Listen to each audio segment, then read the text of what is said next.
We won the first one. We actually lost the 1-2. Then we won against Afghanistan 3-0. Then there was another series against New Zealand, which Pakistan won 4-1.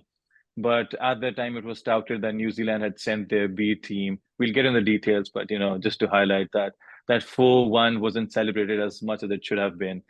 But then, as the year progressed, there was kind of an abysmal performance. Pakistan could not make it to the finals of the Asia Cup. And what happened in the very recently concluded World Cup, we are pretty much all well aware of that. We lost to Afghanistan. We lost to a lot of teams who weren't faring well themselves. England, for instance, and thus could not qualify for the semis too. So that was a very overarching, quick summary. But what do you think? Have Pakistan, the cricket team, has fared, and what are the reasons why have they been, the way they've played the way they have? Well, you've pretty much covered it all, but I'll give you a sort of holistic, assessment. So there have been more low points than high, let's be honest. You missed the England series that started in December last year. Oh, yeah. Pakistan got whitewashed for the first time in a test series at home versus England. They lost 3-0. Then they drew a series versus New Zealand, which they could have lost. So things were looking quite bleak. Yes, they did become number one in the ODI rankings this year. But then again, you have to take that with a grain of salt because you mentioned that they weren't playing Premier teams. Or well, they were playing Premier teams. It's just that, some of their players were playing the IPL. But then again, that's not on Pakistan. And I think their victory should be celebrated just as much. And ultimately, if you did rise to the number one rankings in ODI cricket, it should be celebrated. Sure, there are caveats to it, but I still think that if you get to the top of the rankings, there should be some sort of applause for the team. And I think that maybe they didn't get enough of it. Now, those were the high points, right? There was a series win versus Afghanistan 3-0 that you mentioned. Naseem Shah once again won you a game in that series. And then, of course, the whitewash against Sri Lanka. They defeated Sri Lanka in 2 tests in Sri Lanka, which is always a daunting task, regardless of what sort of Sri Lankan team is playing, because they're a sturdy opposition in their own backyard. So barring number one in ODIs and the Sri Lankan whitewash, there wasn't much to write home about. It was very abysmal, rightly pointed out by you, performance by Pakistan in the World Cup, only 4 wins out of 9. And that does not make for good reading at all. And then apart from that as well, in the Asia Cup, everyone expected them to play the final. But what I'd like to highlight in this year of Pakistan cricket in particular is the musical or the game of musical chairman that they've played. And it was like they were switching chairmen more frequently than they were captains. And you can't always say that about Pakistan cricket, right? Because the opposite is mostly true. But I felt that even though Babar, I don't consider him to be a great captain, I did think that he deserved to be captain in the World Cup. And I just feel like they didn't give him enough confidence, particularly when Ramiz Raja was sacked. Neither of Najam Sethi or Zaka Ashraf gave him that sort of confidence, and they kind of set him up for failure. They definitely did not set him up for success. Let's just put it that way. So the instability and volatility at the PCB definitely hampered Pakistan's performances to some degree. I'm not saying that's the reason they only won 4 games out of 9. There were other reasons as well. The lack of a spinner really was one of the big ones, and the batting could not come good the way we expected it to come. Like Babar Azam had a stinker by his standards. Imamul Haq, who was scoring consistent runs, failed at the World Cup. Fakhr was dropped, came back, won you some games. But again, I would have backed him all the way through. But the good part was that you did kind of unearth Abdullah Shafiq. And basically what we saw was that once Pakistan lost Naseem Shah, it exposed Shaheen Shah Afridi, Haris Rauf, who weren't at their best. Having Naseem in that team, who was an all-phase superstar in ODI cricket, whether you give him the new ball, whether you bowl him in the middle or at the death, he is just a 10-on-10 sort of bowler. And he had been stellar in ODI cricket. Like, I can't remember the numbers on the top of my head, but I think in 14 outings, he had 32 wickets. And he was breaking records on records. And Naseem is still developing. That's the exciting part, right? Mm-hmm. Unfortunately, he's injured and everything. Yeah. But the good part is that he's still young. He's 21 and there's tons of time for him to develop. So whilst I do think Pakistan cricket is still on the rise, the trajectory is towards, the upper side. I think that this year is, one that supporters will probably want to forget because the expectations were high and the team did not live up to them. But then again, it's a sport. And that's what I keep reminding people, that you experience troughs and crests in sport. It's very normal. if you look at the last 2 years in the T20 World Cups that have gone by, Pakistan made the semi and made the final. Sure, they should have won that semi versus Australia, their World Cup, to lose that one, and they did. And in 2022, they lost to the best team. England was by far the best outfit in that World Cup. So, I mean, this is still a good team. They had a bad tournament, and there are some glaring issues which need to be addressed. The spin bowling conundrum is probably front and center. And, once the Seam Shah comes back, this team looks a hell of a lot better. So I would say that, loyal supporters will obviously not desert or abandon Pakistan. Especially, we're now about to play a test series in Australia, and they haven't won a test match since Sydney 95. They've lost 14 test matches in a row. So expectations are non-existent. So maybe this takes the pressure off the boys and they can go express themselves and play some attractive or competitive cricket. Can't say anything for sure. Cricket is not played on paper. Australia should win this 3-0, but you never know with sport, and that's the beauty of it. All right. So when we talk about cricket, you've covered a lot. You've covered ODIs, T20s, and Tests. But when we say cricket, cricket has further classified into these various, little branches. And 2022, we ended the year, kind of on a high. We were the finalists in the Cricket World Cup, T20 World Cup. Let me rephrase that. But then, do you think we're a good T20 team, but we're actually not a equally good ODI team? Because the players that we have identified over the years who've been embedded in the Pakistan team, they came through the PSL, and PSL is a T20 league primarily, right? Not primarily, it is only a T20 league. And yeah, I mean, it's go for it. The players, even if we look at our bowling cadre, we have Shaheen Shah, we have Haris Rauf, who are like great bowlers.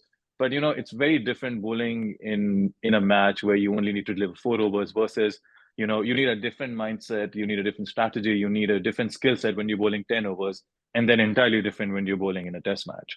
So, what is your take? Do you think all of them, both our batsmen and our bowlers, are equally good, or there should be some changes in the sides when we're transferring from T20 to ODIs? And so that's my first question. An offshoot question first.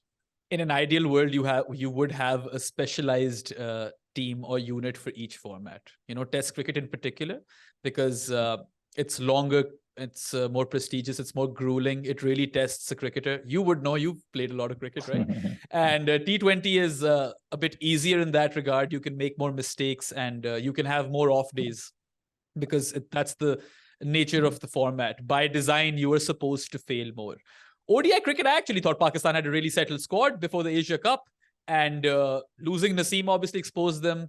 Both your spin bowling all-rounders had an absolute howler, right? Iftikhar was your best spinner at the World Cup, and that tells you a story. Now, let's take the spin bowling aside, and you asked whether or not Pakistan are a great limited over side. First of all, I think let's put this World Cup aside. They were really doing well in ODIs. I still feel like they underperformed. You would expect them to win a minimum of 5 games out of 9. They didn't. Sure, whatever. Lots of stuff didn't go their way. They hadn't played in India before. Bowlers or pacers didn't find their lengths. And the spinners were far too inconsistent with their lengths as well. Lots of full tosses, lots of drag backs. But when you look at Pakistan as a limited overs outfit, I'm not talking about Test cricket right now, because Test cricket, we're going through a revamp anyway. Pakistan is, this is not a settled squad by any means. Yes, they've had 2 victories in Sri Lanka, but a lot of these guys are inexperienced, and it will take time to blood them. And they should continue to blood them. There's no 2 ways about that. When it comes to limited overs cricket, Pakistan is a team that has historically and even recently relied heavily on its strike bowling, right? In the T20 World Cup, you made it that far on, at least the second occasion in Australia, because you were bowling really, really well. It was hard to score off you.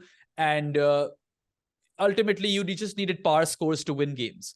Pakistan's scoring rate in limited overs cricket is at par at best. It's towards the conservative side. Let's not joke about, it's very glaringly or blatantly obvious, right? I don't need to make a point over here. That's how it's always been, and they've failed to kind of evolve with the times. Yeah. And I think that the bowling, the strike bowling in particular, getting wickets at regular intervals kind of masks that. And you could still, I have no issues with this style of play if your strike bowlers are firing. If your strike bowlers are not firing, you're always behind the 8 ball because other teams are scoring at higher rates, and you're always going to be catching up. You're going to be, behind the 8 ball, or I can't come up with a better analogy right now. But yeah, that's where I feel like they will probably have to evolve a bit. You've got young batters like Mohammad Haris, and Saim Ayub, and some other youngsters who are just coming through. You've got to ultimately pivot towards that style of play. How they'll do it, I have no idea. I hope they're thinking along those lines. And you've got to evolve with the game. A lot of people must have heard a famous saying, adapt or die. Pakistan have been, what's the right phrase over here? A lot of blemishes have been avoided because Pakistan's bowling saves them on occasion. And sure, your ODI team has some great batting output in the last 4 years previously, before the World Cup, obviously. I'm not talking about the World Cup. But then again, if the scoring rate isn't upped, then you can't really put teams under pressure in the batting power play as a batting unit. And that's where I felt Pakistan lacked in this World Cup as well. If you see a lot of teams, they prioritize the batting power play in the India World Cup, and they got the rewards for it. There are many games in which the scoring had stopped in the middle overs, and towards the death it had died down. So those power play runs were key. Pakistan does not follow that template, and they have some soul searching to do with respect to what brand of cricket they want to play moving forward. And I think those are questions for the team management and the new skippers to answer. So you actually mentioned the phrase adapt to die. I think that's a great segue for me to come to my next point is we have now two new captains. Babar Azam has been replaced. And one of the key criticism against him is the fact that he follows a very set plan and fails to adapt to the situation as the game evolves right there and then. And, this can be based on personal perception, but I think I've witnessed that too in the final against England in the T20 World Cup. It felt that he was aiming to go through the entire 20 overs while the match would have been over in, going in either direction much before that. In, some of the games in the World Cup, we saw that too, where Pakistan could have really capitalized by, taking on their paces, bringing them back on, but he let that slip away by bringing in the spinners in the middle overs, letting the batsmen settle, and then, when the Pacers came back into attack, there wasn't much damage that they could do. So is that, criticism justified? And now that we have new captains, how do we view that? Do you think, Babar has had a good run. He was the captain for quite some time. And he was given that confidence by, he was assured again and again, time and again that, the board is behind you, regardless whosoever was the chairman. But he got a clear run up until the World Cup and he failed to perform. So what's your take on that? Let's say for starters, Babar did fail as a batter, right? Forget the captaincy. Those aren't the standards that Babar Azam has set over the years. This was a guy who was averaging nearly 60 in ODI cricket prior to the World Cup. He did not score many runs. There were a few isolated 50s in there, but none of them really created an impact. So, of course, criticism does go to Babar, the batter, that, on the biggest stage of them all, he couldn't show the world what he's capable of, because I do believe he's an elite batter. Let's not make any mistake over there. As far as his captaincy is concerned, I think you were right to point out that he was given a good run. And in those 4 years, for the first 3 years or so, I think he was given a lot of confidence as well. Babar was not a natural leader, but he grew into that role. I think he was a great rallier of men. The whole unity bit and keeping the team gel together, he nailed it. He gets 11 out of 10 on it. But when it comes to tactical things, or just as a tactician, I think Babar was lacking. You were very right to point out how often in the ODIs that we've witnessed in recent times, he let opposition go into cruise control in the middle overs. And you're also right to point out that he has a solid plan A. And when plan A is working, there are no issues. But when plan A fails, there doesn't seem to be any contingency plan. And he seems to be more reactive than proactive. And the field settings too weren't as attacking as many, including myself, would have liked. Now, was he a great captain? No, but I don't think he was a terrible captain either. I think he did a decent job. He, performed to his potential as captain. And the World Cup, sure, it was one of the reasons, Babar's captaincy, why Pakistan was so bad. But was it worse than your bowlers, giving batters width and spraying the ball down leg? That's not something Babar can control. And also the fact that the batting had been really, really good coming into that World Cup for 4 to 6 years. And they just failed big time at the World Cup.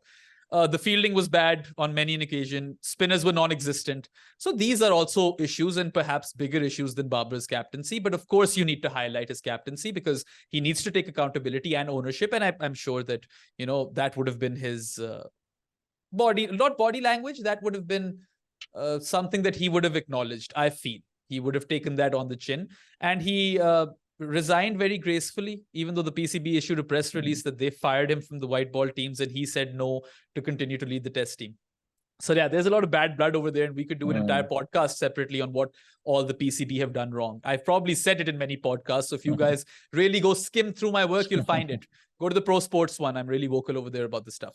But anyway, moving on to the new captains. Look, Shan Masood came back into the team on merit. He performed for Derbyshire. Then he's gone on to skipper Yorkshire and has performed well over there. And he's a guy who's continuously reinvented himself over the years. What he has reinvented himself into is still something I'm keen to see. But right now you had a void left by Azhar Ali at number 3, and there was no obvious candidate. You hadn't prepared anyone either. So Shan was going to start these tests. Now that you've made him test captain, give him a good run. Give him this World Test Championship cycle. Even if he fails as a batter, you have to give him that sort of confidence, and continuity is key.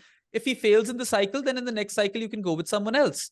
As far as Shaheen is concerned, he has won 2 consecutive PSLs.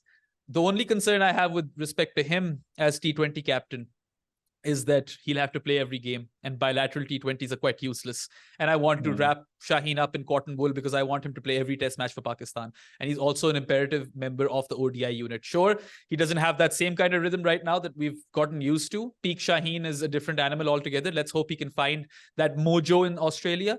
But he's a good choice for T20 captain, but I would not play him every game still. Whoever you make vice captain, just kind of keep resting Shaheen, right? And maybe rethink this idea after this World Cup, the T20 World Cup. That's just my 2 cents on it, because I don't want him to burn himself out. And that could be very likely if he's captaining the T20 side. What's more bizarre is that Pakistan haven't announced an ODI captain, and we don't play an ODI till November 2024. So these are all major blunders. And someone needs to, hold the PCB accountable at this point, because we're all stakeholders here with respect to Pakistan cricket. Nothing unites Pakistanis more than this sport, right? It's part of Pakistani identity at this point. You feel things in your body. Jazba, jis tarah kehte hain Urdu mein. So, yeah, I mean, someone needs to fix this mess, because right now it's gotten far too political, and there's just some new news every day, and they seem to stoop lower or to some lower depth than before. I mean, the whole Salman Butt saga was quite, I don't even have words for it at this point. I mean, the thing is that we can't really circumvent what's happening in Pakistan's political landscape and kind of detach that from what's happening in PCB, because it's like a clear and exact reflection, actually not even a reflection, a continuation of the political landscape. And we can't really, there's no other way to avoid that.